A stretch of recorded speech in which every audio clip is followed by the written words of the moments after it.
Anthony Morel, il n'y a plus que quelques heures pour dire non à l'utilisation de vos données par Meta, parce qu'à partir d'aujourd'hui, la maison mère de Facebook et Instagram va exploiter tout ce que vous publiez pour entraîner son IA. C'est ça, vos derniers selfies ensoleillés sur Insta, les commentaires que vous avez publiés sur le compte Facebook de votre beau-frère pour le féliciter de son premier marathon, tout ça, toutes ces données, les photos, les légendes, les commentaires vont être exploités par Meta. Alors à une exception notable près, c'est les publications sur WhatsApp, les discussions que vous avez en privé, ça reste hors du champ, mais pour le reste, tout va être utilisé. Pourquoi ?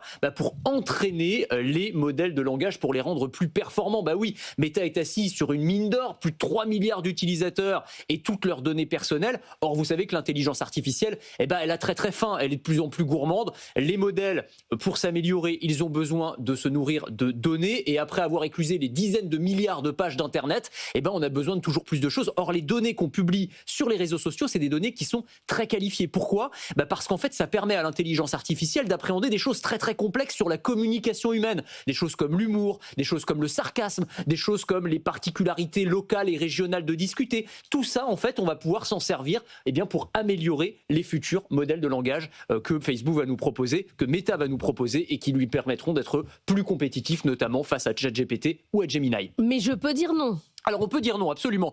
Faut se dépêcher parce que normalement la date limite c'est aujourd'hui, donc là ça va être dans les heures qui viennent. Mais il suffit d'aller. Si j'ai pas dit non d'ici 3 heures, c'est mort. C'est mort. Alors je dis c'est mort, oui. Enfin c'est pas non plus dramatique. C'est-à-dire que vous pouvez avoir une opposition philosophique au fait qu'on utilise vos données personnelles pour entraîner l'intelligence artificielle parce qu'on ne sait pas exactement à quoi ça va servir. On pourrait se servir par exemple de vos photos, je sais pas moi, pour entraîner des systèmes de surveillance. J'en sais rien. Vous voyez, on n'a pas de certitude. Mais globalement, il n'y a pas non plus de gravité au fait que vos données soient utilisées. Meta et tous les géants du web utilisent vos données personnelles depuis très très longtemps, mais vous pouvez dire non à l'utilisation pour l'entraînement de l'intelligence artificielle. Il faut aller sur Instagram ou sur Facebook. Et ça change rien. Ça change. Non, mais ça change pas votre utilisation. Non, ça change absolument rien. Vous n'êtes pas puni. Non, vous n'êtes pas puni. Normalement, vous ne serez pas puni en tout cas. Donc, il faut aller dans les paramètres de confidentialité. Vous remplissez un petit formulaire et c'est terminé. Il faut noter que c'est légal tout ça. C'est conforme au RGPD.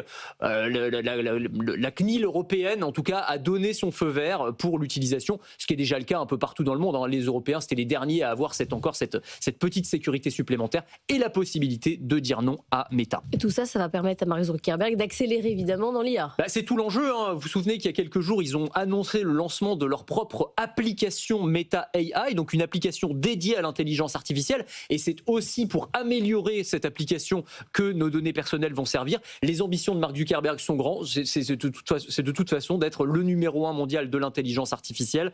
Mark Zuckerberg qui a investi 65 milliards de dollars dans les infrastructures IA cette année. Merci.